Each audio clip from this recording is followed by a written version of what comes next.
말씀 보겠습니다. 민수기 1장 1절 말씀. 우리 광야로 부르시는 하나님, 우리 함께 우리 1장 1절 말씀 함께 봉독하겠습니다. 이스라엘 자손이 애굽 땅에서 나온 후 둘째 해 둘째 달 첫째 날에 여호와께서 시내 광야 회막에서 모세에게 말씀하여 이르시되. 아멘.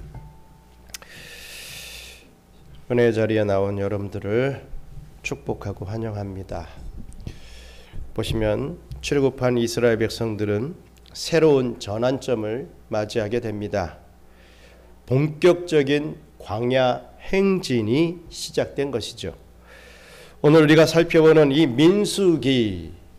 민수기는 그 말뜻이 백성들의 숫자에 대한 기록입니다. 백성들의 수를 세었다. 이름 민수기, 영수기 이런 게 아니라 사람의 수를 셌다라고 하는 그런 의미의 이 성경 말씀이죠.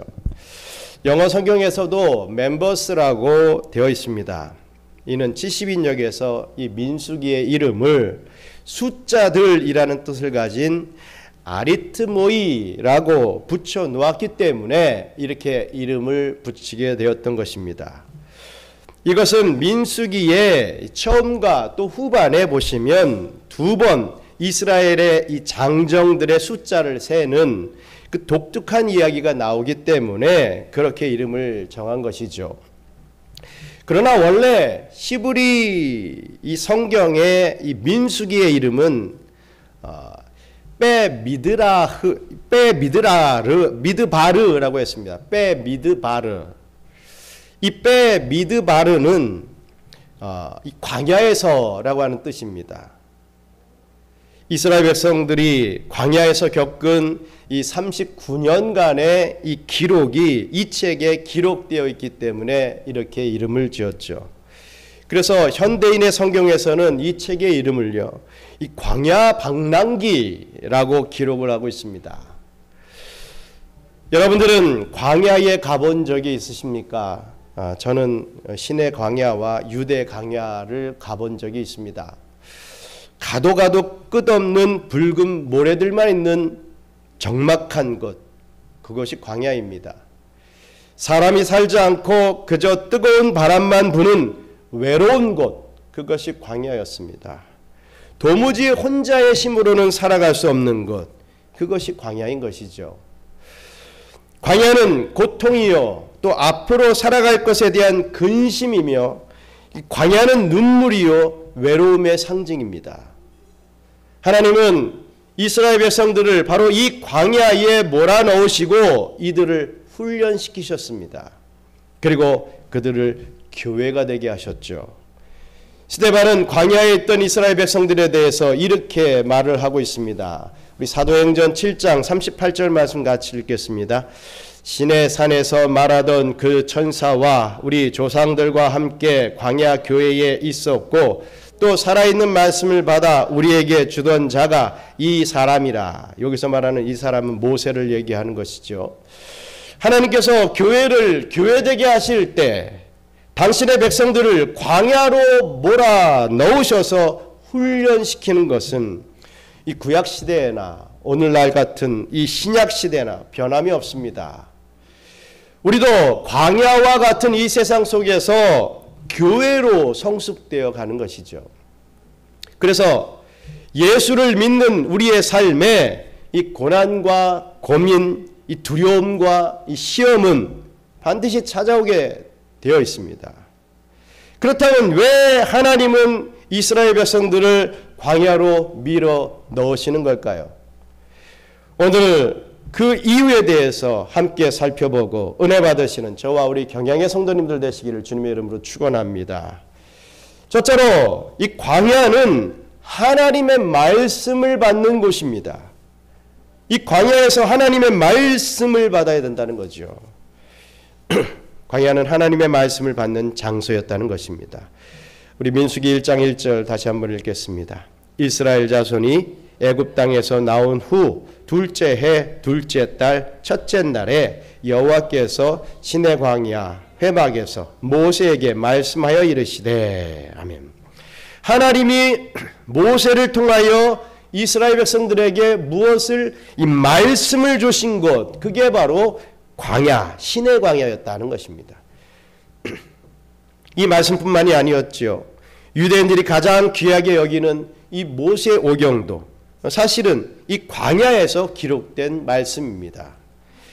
그래서 좀 전에 읽었던 말씀에도 스데반은 광야교회가 모세를 통해 살아있는 말씀을 받았다라고 이렇게 강조하고 있는 것입니다. 우리 아까 읽었던 사도행전 7장 38절 말씀 다시 한번 읽겠습니다. 시내산에서 말하던 그 천사와 우리 조상들과 함께 광야 교회에 있었고 또 살아있는 말씀을 받아 우리에게 주던 자가 이 사람이라. 말씀드렸듯이 이 사람이 바로 모세다라는 것이죠. 흥미로운 것은 이 광야라는 뜻을 가진 이 히브리 단어 미드바르에서 이 앞에 한 글자만 빼면 이 다바르가 됩니다. 이 다바르라고 하는 말의 뜻은 말씀이라는 뜻이 되죠. 그래서 유대 랍비들은 광야가 말씀을 받는 곳이다 라고 이렇게 가르치고 있습니다. 다윗도 오랜 시간 광야에서 하나님의 음성에 귀를 기울였습니다. 엘리야도 광야에서 하나님의 세미한 음성을 들었죠. 세례 요한도 이 광야에서 하나님의 음성을 듣고 그 말씀을 광야에서 전하게 됩니다. 실로 이 광야는 아무 소리도 들리지 않습니다. 새들의 노랫소리, 물이 흐르는 소리, 벌레들의 울음소리도 없는 적막한 곳이 바로 이 광야입니다. 아무리 큰 소리로 부르짖어도 메아리가 없는 고요한 곳이 바로 이 광야인 것이죠. 그래서 광야는 하나님의 음성에 귀 기울일 수 있는 최적의 장소가 됩니다. 지금 우리가 살아가는 이 세상은 너무나도 시끄럽기 짝이 없는 세상입니다. 작은 문제가 일어나면 언론은 막 확성기를 동원해서 큰 문제로 만들어버립니다. 이슈화 시켜버리죠. 큰 일이 난 것처럼 막 떠들어댑니다. 요즘은 또 유튜브가 활성화돼서 유튜버들이 거짓 소식들을 얼마나 많이 양성해냅니까? 유튜브들 뉴스만 들으면 우리나라는 벌써 망한 것 같고 또 우리나라가 최강국이 된 것 같고 극과 극으로 흐르고 있습니다. 시끄럽습니다. 떠들어댑니다. 앞으로 전쟁은 어떻게 되는 거냐? 앞으로 한국의 집값은 또 어떻게 오를 것이냐 말 것이냐? 앞으로 우리의 직장, 우리의 삶, 우리의 미래는 도대체가 어떻게 되는 거냐? 떠들어댑니다. 뉴스, 라디오, TV, 이 스마트폰에서는 야, 네가 이렇게 살아야 된다. 너 이렇게 살지 않으면 너 살아남을 수가 없어. 이렇게 하면서 윽박지르며 우리의 정신을 아찔하게 만들고 있습니다. 이 세상을 쳐다보면 이 세상에 이 스피커에 귀 기울이고 있으면 강단에서 목사가 선포하는 말씀도 설교이지만 세상에서 이 사단이 그런 매체들을 통해서 전하는 것도 설교로 할 수 있습니다. 악한 설교죠. 그 설교에 귀를 기울이고 있으면 우리는 하나님의 말씀을 듣지 못하게 됩니다. 그거에만 막 빠져 있지요. 그래서 하나님은 우리를 광야로 몰아넣어 버리시는 것입니다. 내가 귀 기울였던 것을 끊어버리게 만드시는 거죠. 내가 관심 갖고 있었던 것, 내가 의지하던 것을 없애버리십니다. 그러면 우리는 처음에 죽을 것 같습니다. 이거 없으면 죽을 것 같지요.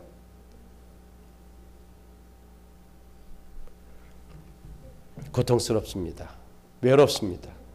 그런데 그때 비로소 하나님의 말씀이 들리기 시작합니다. 여러분들 가운데 하나님의 말씀이 잘 안 들리는 분이 있을 것입니다. 귀로는 들어도 이 말씀이 이 마음까지는 오지 않는 그런 분이 있을 것이라고 생각합니다. 왜 그런 줄 아십니까? 그런 분들은 아직 광야에 있지 않기 때문입니다. 살만한 세상에서 그냥 살아가고 있기 때문이죠. 멋지고 재미있는 세상에서 그냥 살고 있기 때문입니다. 그래서 세상의 소리에 여러분들의 귀가 열려 있기 때문입니다. 지금은 제가 뭐라고 아무리 크게 이 강단에서 소리를 질러도 들리지가 않습니다. 귀로는, 머리로는 듣지만 이 가슴으로는 듣지 못합니다. 다 아는 얘기, 뭐 목사니까 하는 그런 얘기겠지, 그냥 그렇게 넘겨버리는 거죠. 그런데 여러분들이 하나님의 언약 백성이라면 우리 하나님은 반드시 저와 여러분을 광야로 몰아가실 때가 옵니다. 사랑하기 때문에. 내가 그토록 그리던 미래가 산산조각 나는 때가 옵니다. 내가 그토록 사랑하던 사람이 나를 배신하여 내 뒤통수를 때릴 때가 옵니다. 내가 그토록 좋아하던 돈이 갑자기 연기처럼 사라져버릴 때가 옵니다. 그때 여러분, 그런 광야를 맞이하게 될 때 여러분 기억하시기 바랍니다. 그때가 여러분이 망하는 때가 아니라는 것을 말입니다. 하나님이 여러분들에게 말씀하시는 때다라는 것을 기억해야 합니다. 하나님은 광야에서 우리의 귀를 열고 말씀하심으로 우리가 누릴 수 있는 진정한 축복을 주시는 분이십니다. 우리 신명기 2장 7절 말씀 같이 읽겠습니다. 내 하나님 여호와께서 내가 하는 모든 일에 내게 복을 주시고 내가 이 큰 광야에 두루 다님을 알고 내 하나님 여호와께서 이 40년 동안을 너와 함께 하셨으므로 내게 부족함이 없으리라 하시기로. 또 있습니다. 신명기 8장 4절 있습니다. 이 40년 동안에 내 의복이 헤어지지 아니하였고 내 발이 부르트지 아니하였느니라. 아멘. 그렇습니다. 이 광야는 하나님의 말씀을 들음으로 내 힘으로 사는 것이 아닌 하나님의 복을 받아 능력과 도움으로 사는 것을 배우고 체험하는 그러한 장소라는 것을 믿어야 할 것입니다. 왜 나에게 광야를 주십니까? 내가 뭐 잘못한 거 있습니까? 이러는 게 아니라 하나님 저를 인격적으로 만나시려고 나를 이것으로 부르셨군요. 이 어려움을 통해서 이 세상과 좀 단절하고 나와 좀 얘기하자고 나와 좀 소통하자고 저를 이 광야로 부르셨군요. 의복이 상하지 않고 신이 닳지 않는 뭐 그곳에서 뭐 박하고 어려운 게 아니라 정말 영적으로 충만하고 또 육신적으로도 또 하나님께서 또 은혜를 주신 그곳으로 부르셔서 말씀을 주시고 그 말씀을 깨달을 때 진정한 하나님의 백성으로 이 승리의 걸음을 할 수 있는 것입니다. 우리에게 광야를 허락하실 때 기쁨으로 이겨내시는 저와 여러분 되시기를 간절히 바랍니다. 둘째로 또 이 광야는 시험의 장소입니다. 테스트의 장소이죠. 그렇습니다. 광야는 테스트의 장소이기도 했습니다. 신명기는 광야 시대를 이렇게 정리하고 있습니다. 우리 8장 2절 말씀 또 읽겠습니다. 내 하나님 여호와께서 이 40년 동안에 내게 광야 길을 걷게 하신 것을 기억하라. 이는 너를 낮추시며 너를 시험하사 내 마음이 어떠한지 그 명령을 지키는지 지키지 않는지 알려 하심이라. 아멘. 그래서 민수기에는 수많은 시험의 이야기가 그려지고 있는 것을 볼 수가 있습니다. 하나님이 구름기둥과 불기둥으로 이스라엘을 친히 인도하고 가시는데 신기하게도 이스라엘 백성들은 여전히 배고프고 여전히 고통스럽고 여전히 그 앞길이 두려운 것입니다. 전능하신 하나님과 언약을 맺은 백성인데 그들의 눈앞의 현실은 언약 맺기 전과 그 후가 크게 다를 바가 없는 거예요. 그렇다면 왜 우리 하나님은 이스라엘 백성들을 그 길에 그 꽃길로 만들어주지 않고 이렇게 힘들게 만드시는 것이겠습니까? 왜 메마른 광야로 가게 하시는 것일까요? 왜 그들에게 이러한 궁핍을 허락해 주시는 것이겠습니까? 하나님이 능력이 부족해서 그렇습니까? 아유, 너를 먹일 쌀이 내가 떨어졌다. 고기가 떨어졌다. 이제 더 이상 줄 수가 없구나. 이래서 그렇습니까? 아니죠. 아니면 이스라엘을 사랑하는 마음이 없어서 그렇게 하셨겠습니까? 아닙니다. 더 사랑이 있기 때문에 그렇게 하신 것입니다. 여러분, 우리도 그럴 때가 있습니다. 예수를 믿고 난 후에 내 삶이 좀 변화가 돼야 하는데, 물론 우리의 심령은 변화가 됩니다. 그런데 우리의 삶은 별 다를 바가 없는 것 같아요. 믿을 때나 안 믿을 때나. 어떻게 보면 믿을 때 더 안 좋아지는 것 같은 느낌을 받을 때가 많이 있습니다. 예수님을 믿기 전이나 예수를 믿고 난 후나 여전히 어렵습니다. 그래서 왜 하나님이 나를 도와주시지 않지? 나를 덜 사랑하시나? 우리는 이렇게 생각할 수도 있습니다. 그건 하나님의 능력이 부족해서거나 하나님이 언약 백성을 사랑하지 않아서도 아닙니다. 그것은 하나님이 이스라엘 백성들을 시험하기 위해서였다라는 것을 알아야 될 것입니다. 네 마음이 어떠한지, 그 명령을 지키는지 지키지 않는지 내가 알려 하심이라 라고 분명히 말씀하고 있지 않습니까? 이 시험 앞에서 이스라엘 백성들은 이 출애굽기에서와 마찬가지로 악한 말로 여호와 하나님 앞에 불평을 쏟아냅니다. 어찌 그럴 수 있느냐? 하나님이 그럴 수 있습니까? 하면서 막 모세에게 하나님 앞에 막 불평을 쏟아냈지요. 그리고 걸핏하면 어떤 얘기를 합니까? 애굽이 좋았어.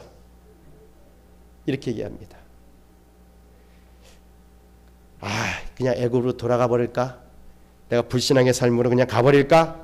하며 비아냥거립니다. 또 만나만 먹게 하신다고 불평합니다. 만나가 질린다고, 이제는 고기를 좀 먹고 싶다고 불평을 하죠. 또 왜 지도자는 꼴랑 모세만 세우셔가지고 우리가 모세 말만 들어야 되느냐 불평합니다.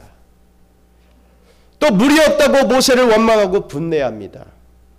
출애굽기에서 겪었던 실수를 똑같이 이 민수기에서도 하게 되는 것이죠. 그 중에 특별히 가나안 땅을 우리 하나님께서는 정복하게 하십니다. 정탐하게 하십니다. 그런데 이 가나안 땅 정탐은요, 이것이 바로 시험, 테스트였습니다. 12명의 정탐꾼이 이 가나안 땅에 이 정탐을 하고 돌아옵니다. 어떻게 합니까? 12명 중에 10명은 거기에는 아낙 자손들이 있더라. 우리는 그냥 들어가면 될 줄 알았더니 거기에는 자이언트들이 떡 버티고 있고 우리들은 메뚜기 같은 존재다. 우리 들어가면 죽는다. 들어갈 수 없다. 이렇게 평가를 내리는 것입니다. 우리가 차지할 수 없는 땅이다 라고 하죠. 하나님은 너희가 차지할 수 있다, 차지해라 라고 하시는데 우리는 차지할 수 없어요 라고 반기를 들고 있는 것을 보게 됩니다. 이들이 아낙 자손들은 자이언트고 우리는 메뚜기입니다 라고 하고 고백한 것은요, 결국에는 우리의 하나님이 메뚜기의 하나님이라는 것을 고백한 것밖에 안 되는 것입니다. 어떻게 그럴 수가 있겠습니까? 하나님의 이름을 망령되게 하는 죄를 저지른 것이죠. 여러분, 이 시험, 이 테스트라고 하는 것은 문제를 대하는 실력을 평가하는 것입니다. 마찬가지로 이 광야에서 일어나는 여러 가지 이런 문제들로 인하여서 이스라엘 백성들의 실력이 평가되어지는 것이죠.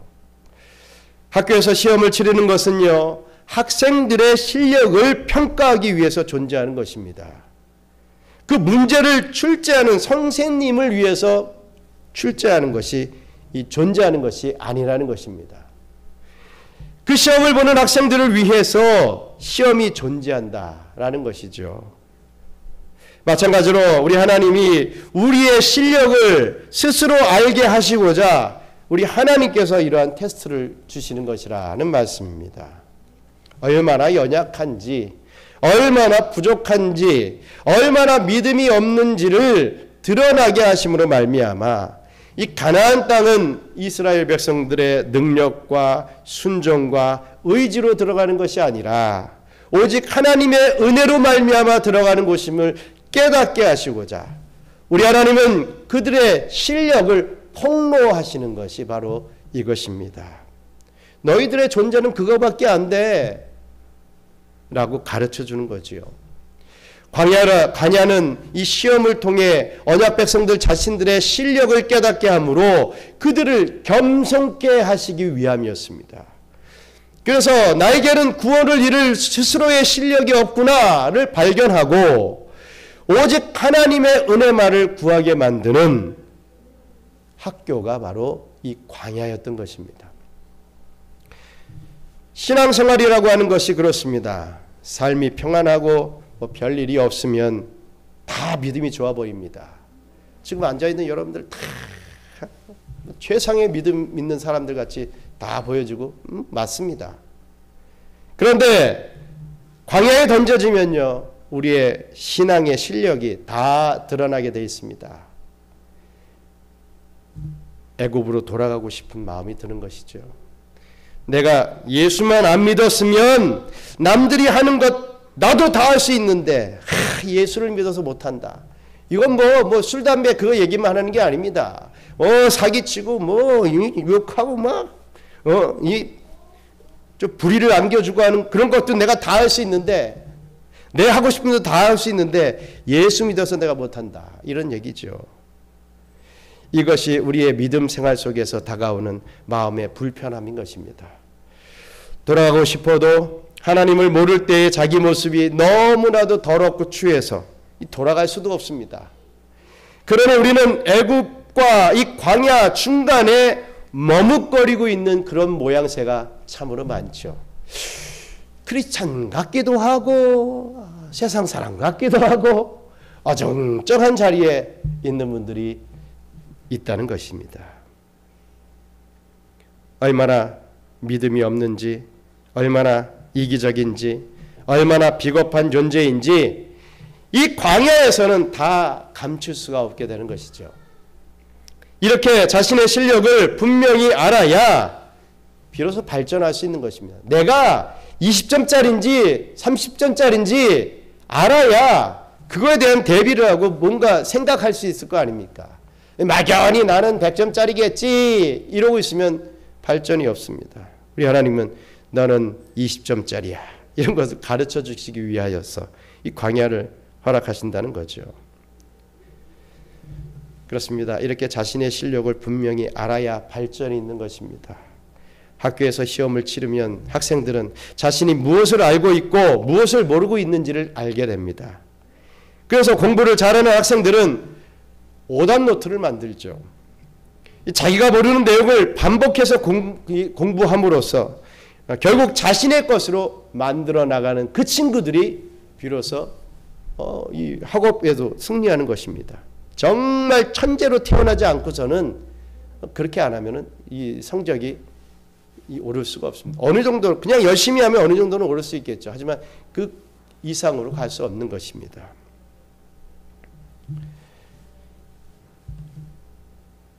그러나 때로는 현실을 부정하는 학생들이 있습니다. 자신의 실력을 인정하지 못하고 내가 지금 이 정도밖에 안 되는 것은 다른 친구들이 컨닝을 했기 때문에 그런 거야. 나는 뭐 제대로 하는데 다른 애들이 불법을 저질렀기 때문에 그런 거야. 오늘 시험 보는데 내가 컨디션이 안 좋았어. 온갖 핑계를 내놓습니다. 그런데 이런 학생들은 발전이 없죠. 마찬가지로 우리의 시험은 우리의 성화를 위해서 요긴한 디딤돌이 됩니다.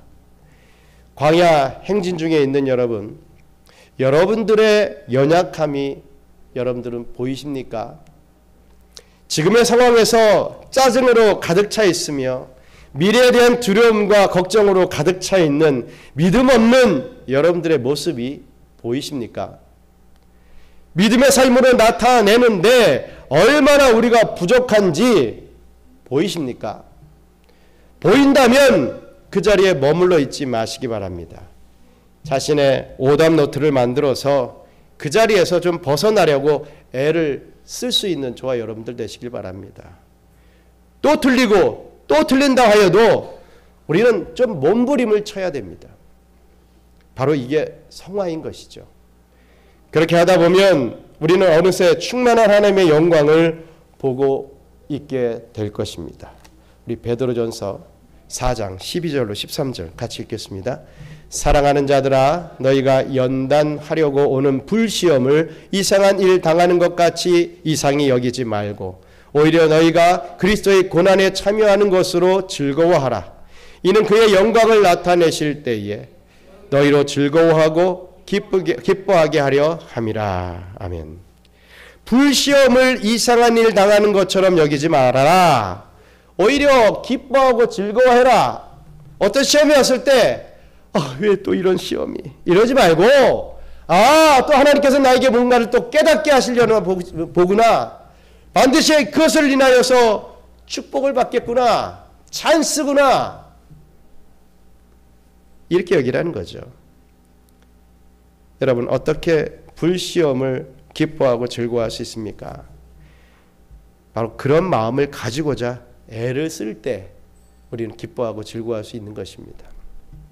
오늘의 시험 앞에서, 오늘의 우리의 문제들 앞에서 우리는 벌벌 떨며 두려워하기보다는 그것을 인내하면서 극복해 나가고자 하는 마음으로 우리는 살아가야 하는 것입니다. 그렇게 하면 우리는 더 연단되어 강하여지게 되는 것이죠. 이러한 시험이 하나님의 은혜라는 것을 믿고 잘 통과해낼 수 있는 저와 여러분들 되시기를 간절히 바랍니다. 끝으로 우리 세 번째로 이 광야는요, 소망하는 장소가 됩니다. 소망하는 장소다. 우리 민수기 14장 8절 말씀도 같이 읽겠습니다. 여호와께서 우리를 기뻐하시면 우리를 그 땅으로 인도하여 들이시고 그 땅을 우리에게 주시리라. 이는 과연 젖과 꿀이 흐르는 땅이니라. 아멘. 광야는 장래에 누리게 되는 약속을 이렇게 믿음으로, 이 소망으로 하는 이 장소입니다. 장래에 하나님께서 그 약속을 반드시 이루어 주실 것이다 라고 하는 그러한 믿음, 그러한 소망을 갖게 하는 장소라는 거죠. 과거로 회개하여 노예로 안주하는 장소가 아니라 이 고통과 두려움과 이 눈물과 외로움을 씻어버리고 영원히 누리게 될 젖과 꿀이 흐르는 땅, 약속의 땅을 바라보며 소망하는 장소가 바로 이 광야인 것입니다. 그래서 여호수아와 갈렙은 이 가나안 땅을 정탐한 뒤에 이렇게 말을 전한 것이죠. 우리 다시 한번 읽겠습니다. 이 민수기 14장 8절 말씀. 여호와께서 우리를 기뻐하시면 우리를 그 땅으로 인도하여 들이시고 그 땅을 우리에게 주시리라. 이는 과연 젖과 꿀이 흐르는 땅이니라. 여호수아와 갈렙이 이러한 고백을 했다는 것입니다. 가나안 땅은 여러분 이스라엘에게 약속된 땅이었습니다. 시내산에서 모세를 처음 만나셨을 때도 우리 하나님이 이 가나안 땅을 주시겠다라고, 반드시 주시겠다라고 약속해 주셨습니다. 우리 출애굽기 3장 8절 또 읽겠습니다. 내가 내려가서 그들을 애굽인의 손에서 건져내고 그들을 그 땅에서 인도하여 아름답고 광대한 땅, 젖과 꿀이 흐르는 땅, 곧 가나안 족속, 헷 족속, 아모리 족속, 브리스 족속, 히위 족속, 여부시 족속의 지방에 데려가려 하노라. 아멘. 이 가나안 7족속이 살고 있는 이 가나안 땅으로 반드시 들어가게 하시겠다라고 하는 그 언약의 약속이었습니다. 뿐만 아니라 하나님은 이들의 조상 아브라함과 이삭과 야곱에게도 이 땅을 그 후손들에게 주겠다고 약속을 했습니다. 그래서 이 하나님의 약속을 믿는 자들은 광야 행진을 마다하지 않았던 것입니다. 이렇게 마다하지 않은 이유는 이 광야가 나름 그래 좀 힘들지만 살만해 그래서가 아니었습니다. 광야에 이제는 이런 정도의 어려움은 내가 적응할 만해. 그래서가 아니었습니다. 여러분, 광야는 1년을 살아도 10년, 40년을 살아도 정말 지긋지긋한 것이 광야입니다. 빨리 벗어나고 싶은, 아니 꼭 벗어나야 하는 것이 또 광야이기도 합니다. 하나님은 그런 광야 속에 언약 백성들을 밀어넣으시고 안식의 땅을 간절히 소망하게 하셨던 것입니다. 우리가 살아가는 이 광야 같은 세상도 마찬가지죠. 이렇게 사회 보장이 잘된 21세기를 우리는 살아가고 있지만 우리의 마음속에 여전히 두려움이 가득합니다. 젊은이들은 취업에 대한 두려움이 있습니다. 아유, 내가 어떻게 결혼을 할까? 이 결혼에 대한 두려움이 있습니다. 아, 내 집을 어떻게 마련하지? 두려움입니다.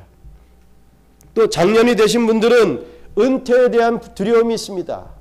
그동안 열심히 살아왔는데, 앞만 보고 살아왔는데 이제는 내 앞이 없다라고 생각하면서 얼마나 많은 두려움을 느낍니까? 이 노후에 대한 두려움이 떠나질 않습니다. 뭐 저것만 지나면 좀 나아지겠지.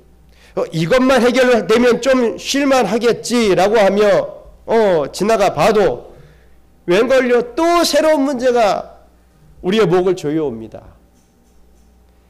다람쥐 쳇바퀴 돌듯 아무리 좋은 것을 먹고 좋은 집에 살아봐도, 아무리 좋은 곳을 여행하고 좋은 차를 타봐도 여전히 우리의 인생은 이 두려움과 이 외로움에서, 이 지긋지긋한 이 굴레에서 벗어날 수가 없습니다.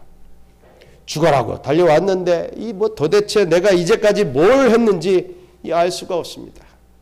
그뿐 아니라 잊을만 하면 나타나는 건강 문제가 생깁니다. 이 육신은 왜 이렇게 약해 빠졌는지요. 또 사람과의 문제는 어떻습니까? 매일 이 사람 신경 쓰고 저 사람 신경 쓰느라고 머리가 다 빠져버리죠. 돈 문제는 뭐 매일 같은 문제 아니겠습니까?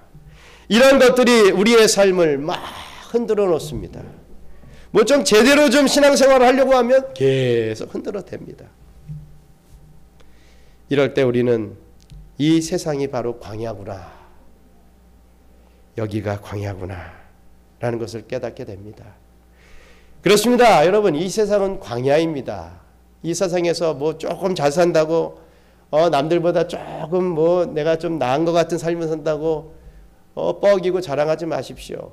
여러분, 이 세상은 광야입니다. 똑같이 광야입니다. 그러므로 결론적으로 이 세상에서는 영원한 안식이 없습니다. 중국의 선교사였던 허스튼 테일러는 이렇게 노래하며 고백을 했습니다. 누가 안식을 말했던가? 안식은 하늘에나 있는 것을, 아버지의 일을 하는 나에게 땅 위에 그 무슨 안식이 있으리? 이 땅에 나를 보내시고 이 땅에서 그날을 기다리게 하시며 그때까지 당신의 일을 맡겨주신 그분은 내게 은혜 또한 후히 주시리. 일할 수 있는 은혜, 이 고난을 이길 수 있는 은혜. 그러나 안식의 은혜는 아직 아니리. 안식은 하늘에나 있는 것을. 이렇게 고백을 했습니다. 그 고된 선교지에서 진정한 안식이라고 하는 것은 하늘에나 있는 것이라 고백하며 눈물을 흘렸던 것입니다. 그러므로 여러분, 이 세상에 너무 기대를 걸지 마시기 바랍니다. 아직까지 어린 친구들은요, 이 강대상에서 목사가 지금은 종말의 때입니다. 이제 끝났습니다. 이제 얼마 안 남았습니다. 얘기를 하면 이상하다 생각하고 믿지를 못합니다. 아이, 내가 이제 10살인데, 이제 뭐 13살인데 이 끝났다 그러면 내 인생은 뭡니까? 왜 이렇게 또 억울한 것 같아요. 근데 어떻게 보면요, 우리 친구들이 뭐 10살 때, 13살 때 주님 오시는 게 더 축복일 수 있습니다. 그만큼 죄 안 짓고 그만큼 고통 안 당하고 정말 나름 더 순결한 모습으로 주님 앞에 가게 되는, 그것이 어떻게 보면 더 행복일 수 있죠. 그래서 어떤 장례는 잘 믿는 분의 자녀가 일찍 세상을 떠나게 되거나 이러면 그 장례식 하기가 참 마음이 아픕니다. 어린 아들과 딸을 잃은 부모의 마음이 얼마나 갈기갈기 찢어지겠습니까? 그 앞에서 어떠한 말로 위로가 되겠습니까? 그런데 우리는 그 생각을 할 수 있어야 됩니다. 부모님들 같이 이렇게 고통당하고 죄 안 짓고 깨끗하게 예수님 믿고 이렇게 빨리 소천한 것도 그게 더 큰 은혜가 될 수 있다. 은혜다. 더 큰 축복이다. 우리 이렇게 생각할 수 있어야 됩니다. 그것에 우리가 이 위로를 받아야 됩니다. 부모님들이 위로를 받아야 됩니다. 이렇게 우리가 증거할 수 있어야 되는 것이죠. 그렇습니다. 우리는 이 세상에 너무 기대를 걸지 말아야 됩니다. 광야 같은 이 세상에 미련을 두지 말아야 됩니다. 하나님이 저와 여러분들에게 주신 이 땅에서 사명을 충실히 감당하고 이 세상에서 하나님을 누리시되 이 세상에서 마냥 행복할 것이라고 하는 생각을 우리는 버려야 됩니다. 우리의 인생은, 특히 예수 믿는 우리의 인생은 원래 고단합니다. 그래서 예수 믿는 우리들은 이 고단한 인생길에서 저 가나안 땅을 열렬히 소망하게 되어 있는 것이죠. 우리는 저 가나안 땅, 새 하늘과 새 땅에 들어가서야 누리게 되는 완전한 안식을 소망하게 되는 것입니다. 이 땅에서 너무 좋으면 뭐 천국을 갈망할 일이 있겠습니까? 이 세상이 너무 평안하면 이 세상이 정말 아무런 걱정 없이 그냥 희희낙낙 살아가는 공간이라 한다면 우리는 아무도 저 천국을 소망하지 않을 것입니다. 그냥 여기서 살고 싶을 것이죠. 주님 오실 날을 소망하라고 우리는 이 광야로 우리를 광야로 이렇게 몰아 넣으시는 것입니다. 그때까지 하나님의 약속을 믿으면서 그 소망으로 오늘을 견뎌내는 저와 여러분들 되시기 바랍니다. 우리 히브리서 3장 6절 말씀 같이 읽겠습니다. 그리스도는 하나님의 집을 맡은 아들로서 그와 같이 하셨으니 우리가 소망의 확신과 자랑을 끝까지 굳게 잡고 있으면 우리는 그의 집이니라. 아멘. 우리가 그리스도와 같이 순종하고 그 믿음을 붙들면서 살아가게 되면 우리는 하나님의 집에 들어가서 참 안식을 누리게 되는 것입니다. 사랑하는 경양선교교회 성도 여러분, 우리 예수님은 공생애를 시작하기 전에 40일 동안 광야에서 머물렀습니다. 예수님은 그곳에서 금식하시며 마귀의 시험을 받으셨습니다. 그렇다면 왜 예수님은 공생애 사역을 시작하시기 전에 굳이 이렇게 광야로 가셨겠습니까?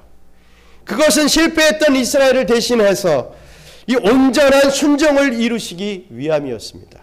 그래서 이스라엘의 40년 광야 생활을 기억나게 하는 이 40일 동안 이 광야에 머무셨고 이스라엘이 겪었던 것보다 훨씬 더 심각한 배고픔을 겪으셨으며 이스라엘이 받았던 시험을 우리 예수님도 똑같이 받아내셨던 것입니다. 그러나 광야에서 이스라엘 백성들은 그 시험에서 실패했지만 우리 예수님은 말씀으로 그 시험을 이겨내셨습니다. 그리스도께서는 자신이 성부 하나님과 약속하신 대로 자신의 몸을 희생하여 언약 백성들을 구원하게 될 그 소망의 마음을 가지시며 광야의 목마름을 십자가에서 경험하셨습니다. 그리고 구약의 언약 백성들 또 신약의 언약 백성들의 언약과 허물의 죄책은 대신 다 가져가시고 십자가에서 다 도말해 버리셨습니다. 그래서 우리는 이 광야 같은 세상 속에서 이스라엘 백성들 같이 똑같이 실수하고 넘어져도 우리의 구원이 취소되거나 훼손되는 그런 일이 결코 없는 것입니다. 그러므로 이 광야 같은 세상 속에서 그리스도를 온전히 믿으시기를 축원합니다. 그리스도를 붙드시기를 바랍니다. 그리스도를 의지하시기 바랍니다. 이것이 우리가 이 광야 같은 세상 속에서 승리할 수 있는 우리의 유일한 비결입니다. 이 믿음 가지고 광야와 같은 삶 속에서 승리하며 살아갈 수 있는 저와 우리 경양의 성도님들 되시기를 주님의 이름으로 축원합니다. 우리 함께 기도하겠습니다. 개인적으로 우리에게 광야가 오죠. 참 힘이 듭니다. 왜 이렇게 나를 힘들게 합니까? 라고 우리가 반문할 정도로 불평불만할 정도로 참 그런 경우들이 있습니다. 또 궁극적으로 우리가 사는 이 세상이 광야입니다. 우리가 그러한 생각을 가지고 우리 하나님께서 이 광야를 주시는 것 우리를 깨닫게 하시고 말씀을 주시기 위함이다. 또 우리 하나님의 백성으로 온전히 살아갈 수 있게 하시기 위함임을 우리가 깨닫고 이 승리하는 삶을 살아야 되고, 또 궁극적으로 이 땅에서 우리가 안주하는, 이 땅에서 어떤 문제들 조금 해결하면서 간신히 살아가는 우리의 인생이 아니라 저 천국을 소망하면서 살아갈 수 있는, 진정한 가나안을 소망하며 살아갈 수 있는 우리의 인생을 깨닫게 하시고 또 저 천국을 좀 소망하며 살 수 있는 오늘날의 우리들이 될 수 있게 해달라고. 잘 보면 천국을 소망하기보다는 이 땅에서 어떤 문제 해결과 내가 좀 물질이 좀 많아지고 내가 좀 건강했으면 좋겠고 이 현세에서의 소원만 소망하는 그런 성도들이 참 많습니다. 어딜 가도 그런 부분들이 너무 많죠. 기도하는 거 보십시오. 천국을 소망하게 하셔서 감사합니다 라고 기도하는 성도보다는 뭐 문제 해결 또 축복받게 해주셔서 감사합니다, 이런 기도가 대부분 아니겠습니까? 우리의 본질, 우리의 본향, 저 천국으로 들어가는 것 우리가 소망하며 살아가며 이 땅에서의 그 어떠함도 다 이길 수 있게 해달라고 우리 함께 이 자리에서 기도하기를 원합니다. 기도하겠습니다. 감사합니다. 하나님, 우리가 이 땅에서 온전히 영원히 살아가는 존재가 아닌 우린 저 천국 백성임을 다시 한번 깨닫게 하심을 감사합니다. 우리는 천국을 소망해야 됩니다. 또 천국에 살 연습을 하며 이 광야 같은 세상을 살아갑니다.